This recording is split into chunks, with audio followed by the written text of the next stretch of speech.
தமிழில் தொல்காப்பியர் கூறிய தெரிநிலை குறிப்பு என்பவற்றை இவர் வாட்சியம் வியங்கியம் என்றழைக்கிறார். குறிப்பின் ஒரு வகையாகிய குறிப்பு மொழி என்பது தொனிக்கொள்கையுடன் பொது விலக்கணத்திலும் வகைப்பாடுகளிலும் ஒப்புமைப்பட்டு வருகிறது எனலாம். அவற்றை கண்டறிவதே இக்கட்டுரையின் நோக்கமாக அமைகிறது. காலம் தொல்காப்பியரும் தொனியாசிரியரும் காலம் கண்டுணர முடியாத தமிழ் கூறும் நல் உலகிற்கு முதலில் கிடைக்கப்பெறும் நூல் தொல்காப்பியமாகும். இதன் ஆசிரியர் தொல்காப்பியர் ஆவார். அவர் வரலாறு பற்றி நாம் அறிவோம்.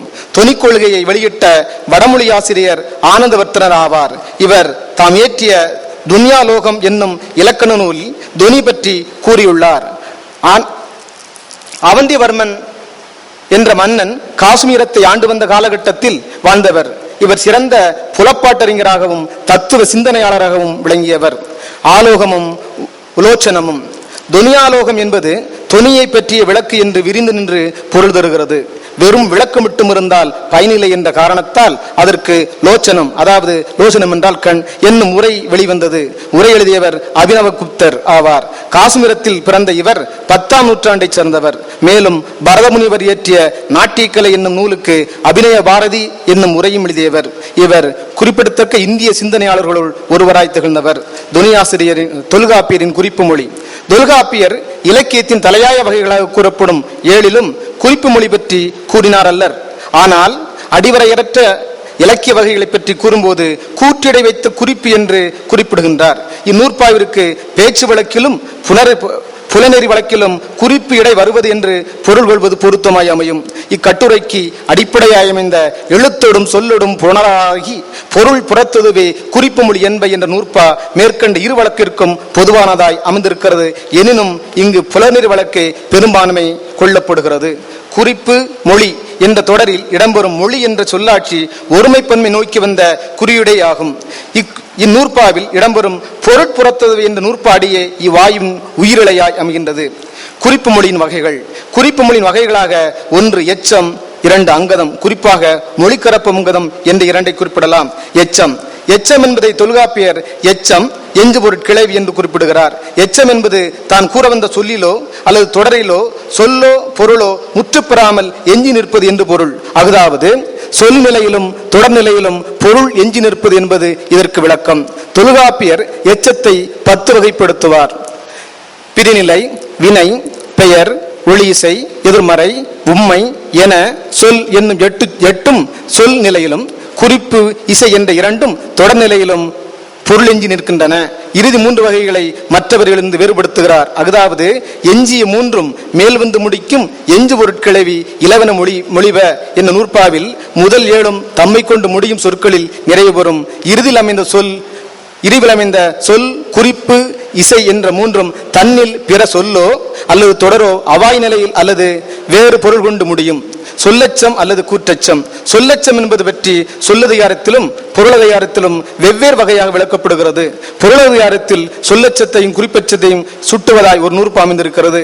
சொல்லடும் குறிப்படும் முடிவுகோள் இயற்கை புள்ளிய கிளவி எச்சமாகும் என்ற நூற்பாவில் சொல்லையும் குறிப்பையும் எச்சமாய் சுட்டியிருப்பதை அறியலாம். இச்சொல்லச்சத்தை பேராசிரியர் கூற்றச்சம் என்று கூறுகின்றார். குறுந்தொகை 258வது பாடலாக இடம்பெறும் வாரலும் சேரி தாரலின் தாரே அலராகின்றால் பெருமை என்ற வாயின் மறுத்தல் மற்றும் வாயின் நேருதல் என்ற இருதுரை அமைந்த இப்பாடலுக்கு விசேட உரை அமைக்கிறார் உவேசா அவர்கள். வாரலும் சேரி தாரலின் தாரே இவள் நலம் தொலைதல் கண்டு அலராகின்றது என்று காட்டி எமக்கு நீ வருதலும் நீ தார் தருதலும் உடன்பாடு அல்லவேனும் ஊரினர் கூறும் பழிமொழியை அஞ்சினோம் ஆதலின் நினக்கு உடன்பட்டோம் என கூற்றச்சம் வரிவித்து உரைக்க என்கிறார் என்பது அவர் கூற்றாகும். இது கூற்றச்சத்திற்கு ஒரு பொருத்தமான சான்றாகும். குறிப்பச்சம் என்பது தான் கூறும் பொருளின் அல்லது தன் செய்கையில் வேறொரு பொருள் எஞ்சி நிற்பது. குறிப்பச்சத்திற்கு சான்றாக சேனாவரையர் திருக்குறளில் ஒன்றை காட்டுகிறார்.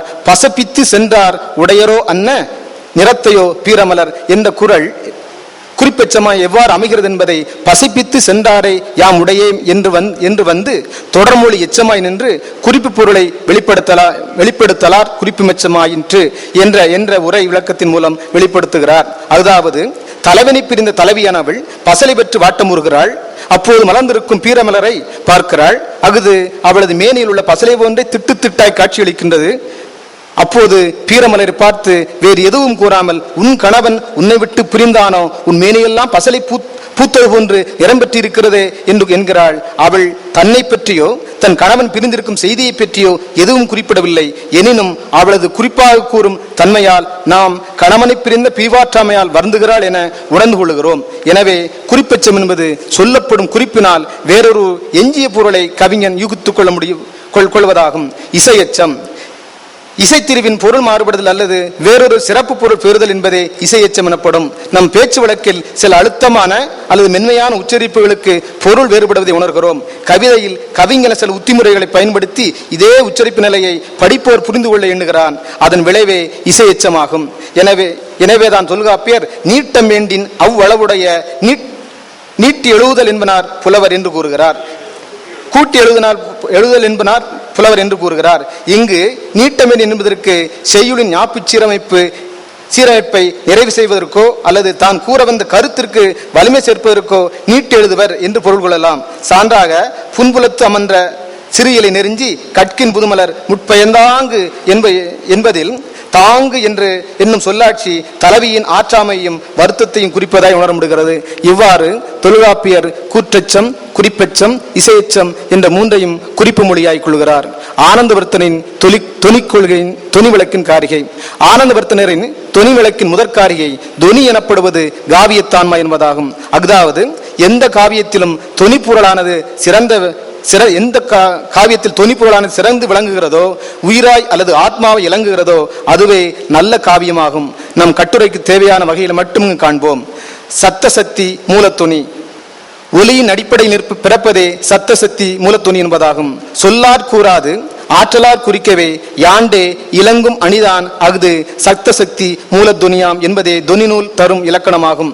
இதற்கு பொருள், ஒரு பாடலின் உட்பொருளை காண்பதற்கு சொல்லின் பொருளை நோக்காது சொல்லின் ஆற்றலால் விளையும் பொருளை நோக்கி காண வேண்டும் என்பதாகும்.